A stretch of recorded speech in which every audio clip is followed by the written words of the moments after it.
बच्चों, आज कथा भारती से एक बलिदान कहानी है जो प्रेमचंद के द्वारा लिखी गई है। और मुंशी प्रेमचंद जो है कथा सम्राट मुंशी प्रेमचंद जी द्वारा लिखित बलिदान गिरधारी किसान की एक कहानी है जो तत्कालीन ग्रामीण समाज में व्याप्त जमींदारी प्रथा का शिकार बन जाता है। इसी संदर्भ में इस कहानी में आपको विस्तार पूर्वक बताया गया है। आज मैं आपको थोड़ा सा पात्र का परिचय देता हूँ और उसके जो प्रमुख बिंदु हैं उस पर चर्चा करना चाहता हूँ, जिससे आपको इसको पढ़ने में, इसको याद करने में आपको बहुत आसानी होगी। तो इस कहानी का जो पात्र है हरखू, जो हरख चंद्र कुर्मी था और उसी का नाम हरखू था। वो व्यापारी जो बाद में किसान बन गया। दूसरा है गिरधारी। गिरधारी जो है हरखू का बेटा है, जमींदारों द्वारा शोषण का शिकार हुआ था।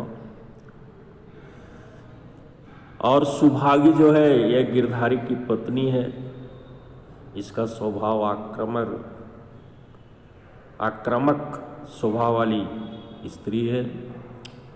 मंगल सिंह जो है या मौजे वेला का ठाकुर जो अब कांस्टेबल है। और कालिका दीन जो है थानेदार साहब का मित्र हैं, गांव का मुखिया है।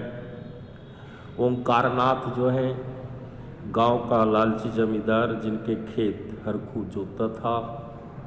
और तुलसी जो है गांव का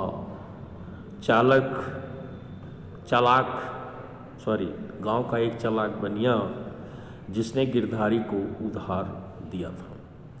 ये प्रमुख पात्र हैं। इन्हीं पात्रों के माध्यम से इस कहानी की अभिव्यक्त की गई है। और इस कहानी के जो प्रमुख बिंदु हैं मैं वही आपको बताना चाहता हूँ। जैसे कहानी का प्रमुख बिंदु है हरखू का परिचय। तो सबसे पहले आपको हरखू का परिचय बताना है। किताब में विधिवत दिया गया है, ज़्यादा 5-6 लाइन में आप इसको लिखेंगे। और दूसरी बिंदु है हरखू की बीमारी और उसकी मृत्यु। हरखू बीमार कैसे हुआ और कौन कौन सी दवाइयाँ करता था और उसका स्वभाव क्या था और पड़ोस के लोग, गांव के लोग उसके साथ कैसा व्यवहार करते थे। इन सब का वर्णन जो है और धीरे धीरे वह बीमारी से कतराता भी रहा, जिसके कारण वह एक दिन उसकी मृत्यु भी हो जाती है। 70 वर्षीय हरखू ठीक होली के दिन इस संसार से चला जाता है। तो आपको जो हेडिंग डालना है हरखू की बीमारी और मृत्यु में से भी 6-7 लाइन ज़्यादा से ज़्यादा आपको लिखना है।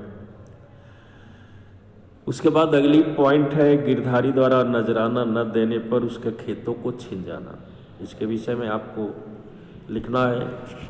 उसके बाद अगली जो बिंदु है गिरधारी द्वारा नजराना न देने पर उसके खेत जो छीन जाते हैं।